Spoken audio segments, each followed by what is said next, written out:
For a few seconds I was like, well, I'm not gonna join the protest because it has always been a police country and they were in control of everything. I'm not gonna put myself in this risk. But then I saw a group of women and they were shouting and I looked at their faces and was like, come and join us. When I came out this day and looked at the faces of people and hear the echoes of their shouting all over the place, it changed a lot inside me and about the way I consider everything around me, including me personally. My name is Shayma Helmi. I am an Egyptian biotechnology student and I am 21 years old and I was born and raised in Cairo, Egypt.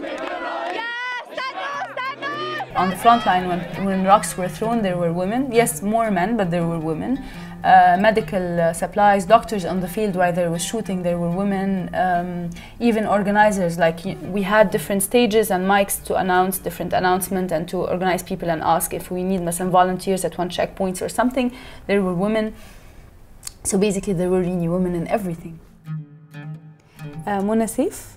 I'm a junior researcher in a cancer biology lab in Cairo University. Mainly I cover basically whatever event I'm participating in by tweeting live updates. My name is Noura Abu Samra. I'm 25. I studied law at Cairo University and I was doing a master's in Brussels. I worked for the International Federation of Journalists 1 year ago. I came back because of the events here to join in the revolution.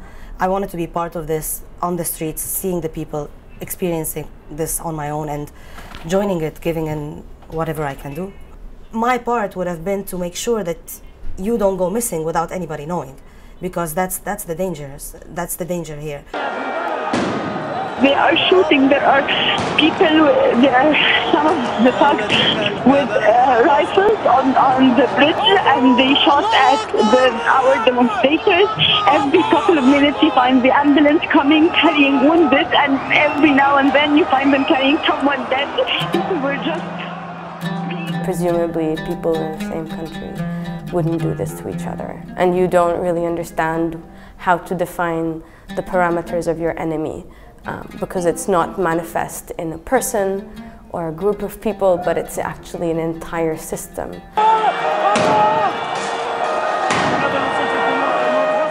The outlines of evil are not really clear. I'm Sarah Rif'i. I'm a curator of contemporary art and I teach art theory and history at the American University in Cairo. And I also am an independent writer. So I write about politics, religion, the situation in Egypt. I write about everything. I'm running for pages. I started it after the Tunisian revolution. I'm calling you to go down to the streets. A lot of people on the streets here don't know politics because we have not been allowed to know politics before.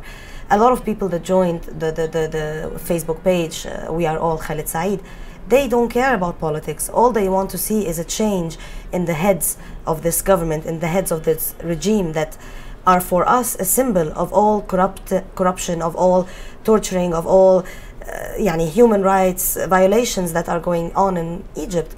The way the system considers security is terrorizing people and showing them that you are gonna be lost without us.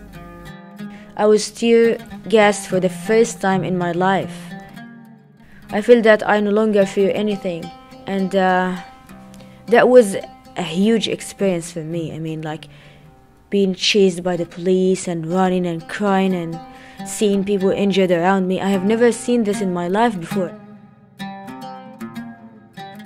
The scariest moment was not only when the internet went down. When it started becoming really scary is when they turned off the phone lines as well. I mean, it was turning into a black hole. It was just like, your world doesn't exist anymore. This was a threat to me, and I think this is what I can now work on dissolving. Mubarak was not the system. Mubarak was just the head of the body. You still have the arms, you still have the legs, and you still have the sticks. You still have everything kicking and bunching. Being able to actually have a voice in dissolving the system is much more empowering than I ever thought was possible. One of our friends discovered by chance that she still can access internet even though nobody else could.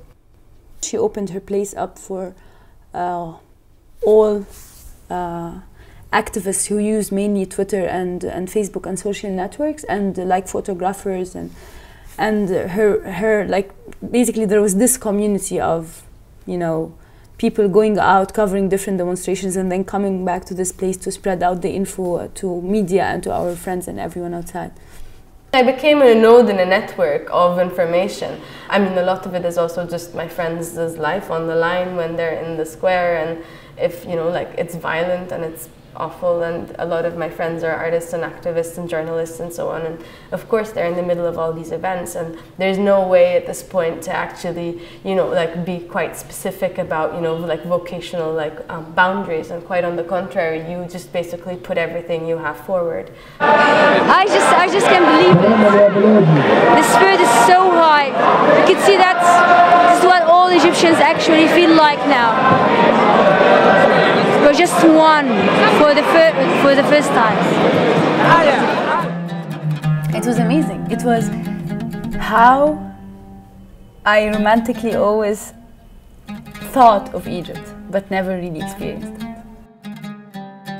Yesterday on Tahrir Square, it was families there. It was just not the youth anymore. It was everybody over there, from all ages. I found very old ladies walking with their grandson or granddaughter, and I'd go to them and say, you should stay home, we are here to do that. And she'd be like, no, we are part of you now, we want to take part of this. When I was handing my mobile phone over to a total stranger for it to be charged in Tahrir, or the mini Tahrir utopia, and this young man just basically addressed me not as a miss or a Mrs. or a this or a that, and he just addressed me as muwatna, citizen. And I mean, I was shocked. I mean, I was tripped and shocked. I was like, oh my God. The main thing people have learned throughout this revolution is that they have the right to protest.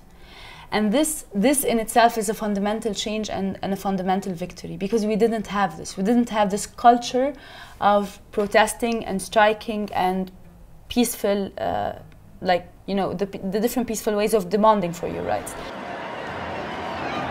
You can't talk with crowds and keep your virtue, or walk with kings nor laws become untouched.